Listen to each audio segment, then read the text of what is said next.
Namaku Diarira Kumalasari yang punya brand Urip Indonesia. Ini adalah perjalananku 12 tahun berkarya. Awal mulanya kecintaannya kepada traveling dan fotografi hingga akhirnya menemukan kain-kain selama saya traveling mengelilingi Nusantara. Nah, dari kain-kain yang saya kumpulkan itu saya punya ide bikin baju Nusantara karena Indonesia sangat kaya dengan kain tradisi yang namanya wastra. Jadi karena kaya akan wastra Nusantara, saya memberanikan diri untuk bikin baju khusus berbahan kain Nusantara dengan mix kain dari satu daerah dengan daerah yang lain yang punya visi Bhinneka Tunggal Ika, dan mengenalkan bahwa kita adalah kaya akan kain. Nah, selama perjalanan menuju 12 tahun berkarya, kita awal-awalnya menjual melalui online Facebook, kemudian dari Facebook itu langsung mendapat undangan fashion show pertama ke luar negeri, ke Amerika, hingga akhirnya tembus pasar Eropa. Dan setelah tembus pasar Eropa, kita akhirnya bisa membuat galeri workshop di Ngawi. Jadi dulu kita membentuk pasarnya di Jakarta, di luar negeri. Kemudian karena permintaan orang tua untuk menemani masa tua mereka, akhirnya saya memberanikan pulang dengan alasan karena based on semua sekarang pasar digital dan akses tol yang sudah terhubung. Jadi tidak masalah kita di mana aja, yang penting kita punya karya, kita jujur berkarya, tetap kita akan bisa bertahan. Mbak Dian tadi ngomongin wastra. Wastra itu apa sih? Wastra itu artinya kain dalam bahasa Sanskerta. Jadi kain tradisional, kain handmade yang dibuat dengan tangan itu namanya wastra. Pada dasarnya karyaku adalah menggabungkan kain Nusantara. Jadi misalkan Kalimantan tak gabungkan dengan kain Jawa atau NTT dengan kain Sumatera. Jadi wastra di sini bukan batik saja, tapi batik, songket, dan tenun. Ciri khasnya dari Urip Indonesia adalah ini menggabungkan kain Nusantara menjadi satu itu. Jadi minimal ada 3 kain dalam satu bajunya. Dan selama perjalanan 12 tahun ini, 1 tahun terakhir ini kita membuat karya, di mana karya itu adalah peta karya Dian Urip, jalur wastra. Jadi kita membuat peta Indonesia, tetapi dari kain Nusantara perca-perca ya. Ini mengolah perca dari proses produksi kan pasti ada percanya. Nah, dari perca itu dibuat karya peta wastra, di mana letak lokasi peta itu adalah kain asli yang ditempel. Ada peta Indonesia. Nah, itu petanya itu berupa ini, daerahnya misalkan Toraja ya wastranya Toraja, Kalimantan kok ya tenune Kalimantan. Beserta motifnya, ada motifnya. Ada motifnya, jadi perca-perca olahan kita senusantara menjadi karya peta, dan ini menjadi bestseller, menjadi signaturnya Urip Indonesia. Nah, tentunya Mbak Dian ini kan ada inspirasi ya. Inspirasinya itu dari mana? Ya, inspirasinya berawal ketika saya melakukan perjalanan ke Indi, saya mencari jejak Pak Soekarno, di mana Pak Karno berhasil merumuskan nilai-nilai Pancasila itu ketika dia merenung di Indi. Nah, dari situ, dari perenungan Pak Karno Bhinneka Tunggal Ika itu berbeda-beda tetap menjadi satu, itu saya wujudkan dalam karya, di mana bajunya ini kan dari berbagai kain, tapi tetap dilihatnya itu bagus. Dan di situ ada membuktikan bahwa kita kaya akan wastra dan mengedukasi masyarakat bahwa kita kaya jenis-jenis kain tradisional. Karyanya Mbak Dian itu pernah ada nggak yang pernah memulai dengan kreatif seperti itu? Selama saya berkarya belum sih, kebanyakan mereka tidak seberani saya memix-mix, tapi setelah ya semakin dikenal orang nih sudah banyak yang nyontek-nyontek, tetapi tetap beda rasa, tetap beda. Mungkin karena basicnya saya melakukan perjalanan melihat langsung tenun asli, tetapi yang biasanya mencontek itu penting asal mix-match, karena sekarang tenun tiruan juga banyak, tenun yang dibuat mesin juga banyak. Nah, terus kemudian ini kan sebenarnya satu karya seni ya. Satu karya seni yang kemudian dikemas menjadi satu produk fashion. Produknya dalam bentuk apa saja, Mbak? Jadi produk kita adalah baju, sedangkan kita punya kerjasama dengan penenun seluruh Nusantara yang sudah pernah saya datangi. Dari baju itu kan pasti ada perca, ada limbah kain. Nah, limbah kain itu kita olah menjadi aksesoris, menjadi seperti anting-anting, kalung, topi, bandana, terus kita olah lagi menjadi sepatu, menjadi tas, dan sekarang yang lagi rame kan masker. Selain itu menjadi satu produk terus dijual, tapi mungkin ada satu bentuk karya, ekspresi yang kemudian dipamerkan. Kita pernah melakukan itu di Belanda. Kita di Belanda di namanya Taman Indonesia, lokasinya itu memang orang Belanda yang punya, tetapi karena kecintaan Indonesia dia membuat sebuah bangunan namanya Taman Indonesia. Saya diundang untuk instalasi. Waktu itu karena saya mengolah, yang saya instalasi kainnya itu saya pakai kain Toraja Sulawesi. Terus kita di Paris, di Prancis, waktu itu diundang wali kota Prancis. Jadi instalasi di kantor wali kota dan fashion show di lingkungan Museum Louvre waktu itu. Kalau di luar negeri sampai di mana aja, Mbak? Kita sudah, kalau secara data tuh sudah hampir 30 negara apa 32 ya. Jadi mulai pertama ke Amerika, terus kemudian Eropa itu sudah Belanda, Belgia, terus Jerman, Praha Ceko, terus Berlin, Jerman, kemudian Austria, Yunani, di UAE, Uni Emirat Arab ya. UAE, terus Chiang Mai Thailand, Singapura, Malaysia. Mbak Dian ini kan dalam karyanya mengangkat satu potensi yang dimiliki Indonesia. Nah, ketika dipamerkan di luar, itu ada kekhawatiran untuk ditiru nggak?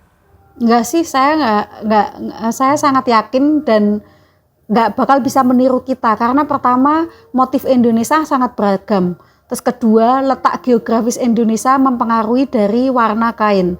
Jadi gini Mas, kita ini kebanyakan memakai karya kain warna alam. Warna alam ini, warna alam Indonesia itu tergantung dari letak geografis. Jadi warna alam di sini adalah rumput, mahoni, mengkudu, kunyit, bahan-bahan alam ya, itu warna alam. Letak geografis mempengaruhi. Misalkan di Kalimantan, coklatnya mahoni nanti sama coklatnya di Maumere NTT hasilnya tidak sama.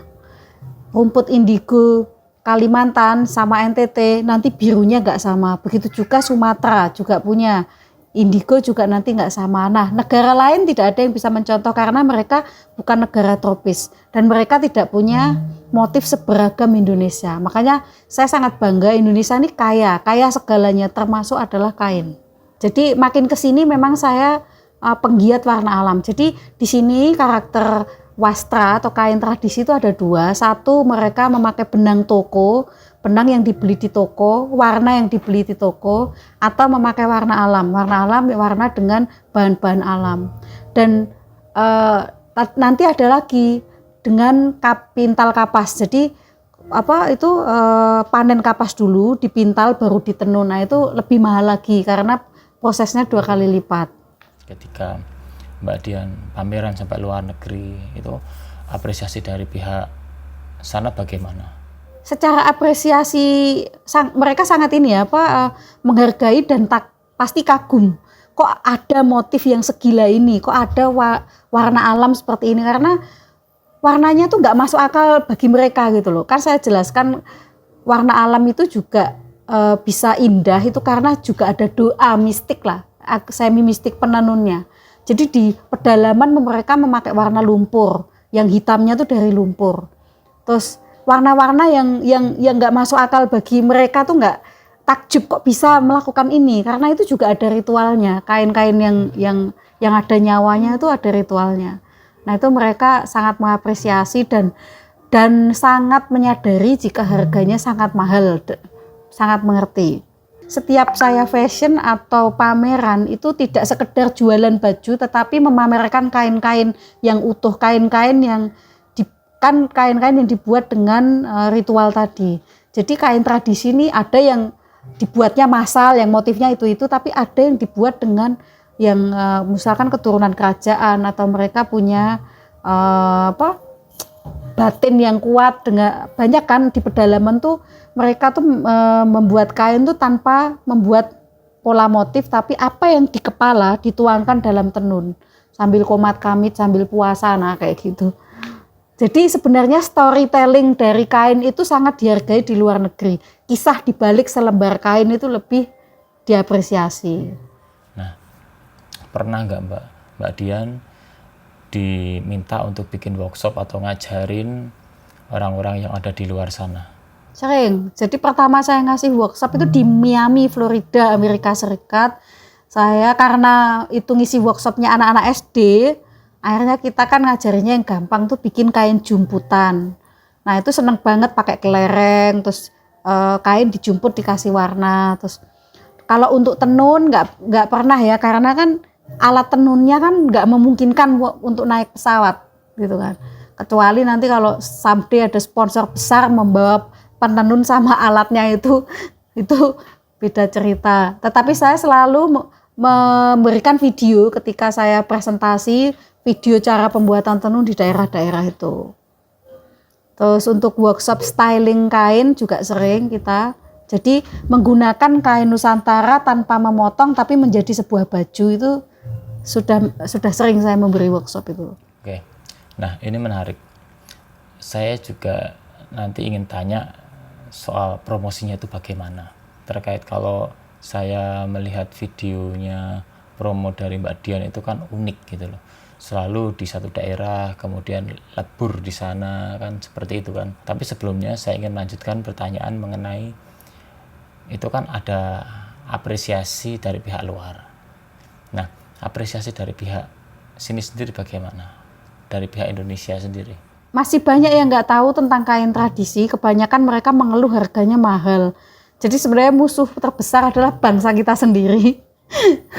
Itu saya alami ketika pameran. Terus bahkan desainer-desainer besar yang sudah terkenal tuh rata-rata mencontek kain tenun di printing.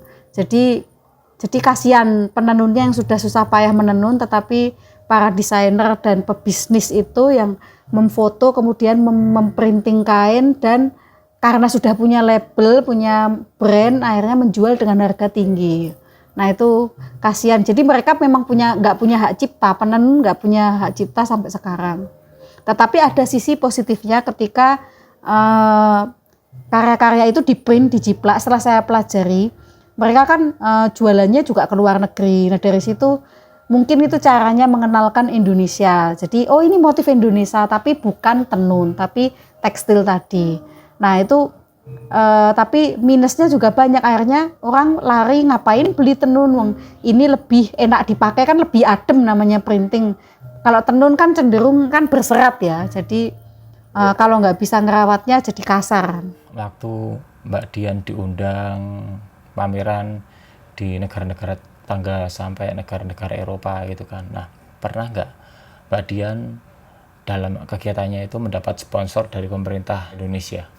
Selama ini kita adalah pemain indie, kita memperjuangkan sendiri. Kalaupun ada yang mengundang itu undangan bukan sifatnya pemerintah ya, tapi kayak event lokal. Misalkan di Belanda, event di lokal Belanda gitu. Jadi kalau pemerintah, saya hanya ikut program pemerintah itu karena festival payung kan. Festival payungnya Mas Heri itu kan di Chiang Mai tiap tahun, dan itu dibiayai Kemenpar, karena itu kita pasti ada. Tapi selama ini saya melakukan perjalanan itu bermodal semangat, tekad, berdasarkan dari jualan saya menebarkan kain Nusantara sampai ke ujung-ujung dunia. Itu karena kecintaan saya. Itu luar biasa. Tetapi pernah nggak Mbak Dian berpikir untuk minta sponsor? Saya selama ini tidak pernah melakukan karena saya orangnya simple dan nggak mau birokrasi. Itu kekurangan saya mungkin ya. Jadi saya lebih baik berjualan dengan mati-matian kasarnya. Maksudnya wah lakuin sale apa ide baru untuk menghasilkan uang untuk bisa pameran keluar. Kan pasti kalau pameran keluar ada yang sistemnya disponsori sana. Maksudnya ditiketin, dikasih akomodasi. Ada juga yang sifatnya akomodasi sana ditanggung, tiket sendiri, jadi tidak sama ya, macam-macam setiap event gitu. Ini bisnis dari nol, saya tidak punya modal, saya mengumpulkan sedikit-sedikit, jadi kulaan kainnya dibikin baju, akhirnya kumpul, akhirnya berkembang, bisa bikin workshop, bisa bikin galeri, museum, itu pure dari jualan, tidak ini inspirasi ya, maksudnya saya buka, jadi saya tidak mengandalkan bank, tidak berhutang bank, tidak pakai saham orang lain, jadi bermodalkan semangat melihat kisah para penenun. Jadi kita melakukan perjalanan Nusantara ini menyelami kehidupan mereka. Jadi dengan semangat melihat mereka yang sangat miskin tapi karyanya luar biasa, dan Indonesia kalau tidak kita selamatkan tenunnya lama-lama hilang karena anak-anak sekarang sudah tidak ada yang menenun. Pernah nggak Mbak Dian ada ide untuk mengundang negara dari luar ke Indonesia untuk ngikuti workshop? Itu sarana promosi kita kan, Visit Indonesia, Wonderful Indonesia kan di situ. Jadi ketika Festival Indonesia kita diundang, yang ngadain Festival Indonesia di negara setempat, itu sarana untuk mengundang mereka, dan akhirnya kan nge-link ke teman-teman travel agent yang melakukan perjalanan travel ke pedalaman. Dan itu sekarang sudah, karena sekarang zaman teknologi ini, zaman Instagramable, orang kan pada main. Sebelum ada pandemi kan lagi hits kan main ke pedalaman seperti itu. Terkait soal promosinya itu bagaimana Mbak? Strateginya itu bagaimana? Ya, tetap di awal tadi udah dijelasin kalau kita awalnya dari Facebook. Emang sosial media itu sangat mempengaruhi sosial media, makanya gunakan sepositif mungkin, sebaik mungkin sosial media ini. Jadi awalnya dari Facebook, kemudian lari ke Instagram, kemudian kan ada YouTube ya, akhirnya saya bikin video-video perjalanan, video kisah penenun, video fashion show saya. Nah, jadi akhirnya saya bisa membentuk fans karya saya ini, bahwa beli karya saya ini bukan sekedar beli baju, tapi kisah dibalik cerita tenun ini, kisah perjalanan saya. Nah, dari situ ternyata banyak yang mengapresiasi, banyak yang bangga memakai baju saya. Nah, itu di luar dugaan saya selama ini. Jadi saya hanya melakukan hal-hal yang fokus. Saya ingat penenun tujuannya sosial, dan kita dari penjualan kita kan juga membantu anak penenun yang masih mau menenun, masih membantu ibunya, kita kasih beasiswa. Nah, dari situ emang sudah terbentuk ya selama hampir 12 tahun ini. Kan tadi nih, kalau ngomongin workshop, Mbak Dian kan pernah mengajari orang-orang yang ada dari luar berdasarkan permintaan atau apa ya, seperti itu. Nah, kalau di negara Indonesia sendiri? Ya, saya sering ngadain workshop di Indonesia itu di pedalaman. Jadi gini, di pedalaman, di NTT, terus di Sumatera, di Kalimantan, itu kan mereka kaya kain tetapi tidak bisa cara memakai. Nah, saya tergerak untuk mengajari mereka.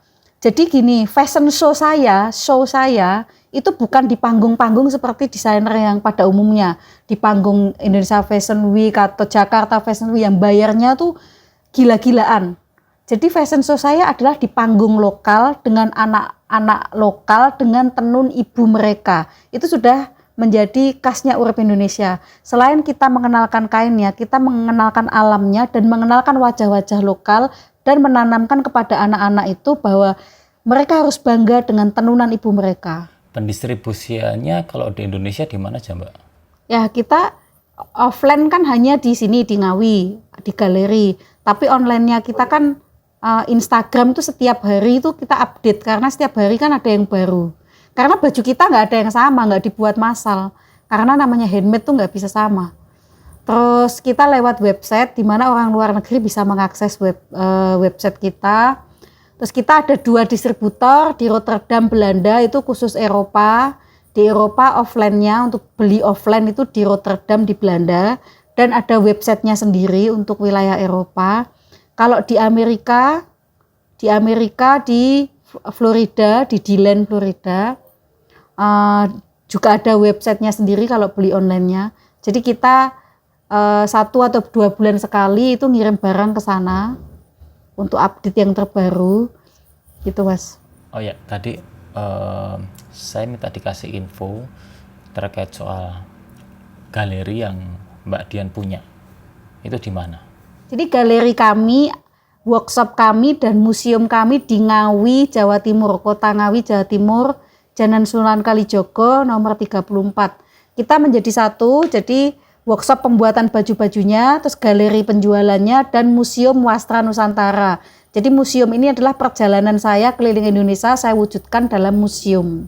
Nah, untuk closing nih Mbak, yang terakhir, saya ingin Mbak Dian memberikan wejangan agar generasi muda itu dapat termotivasi. Untuk generasi penerus bangsa, khususnya generasi milenial atau generasi Gen Z, kita harus bangga dengan karya anak bangsa, produk dalam negeri.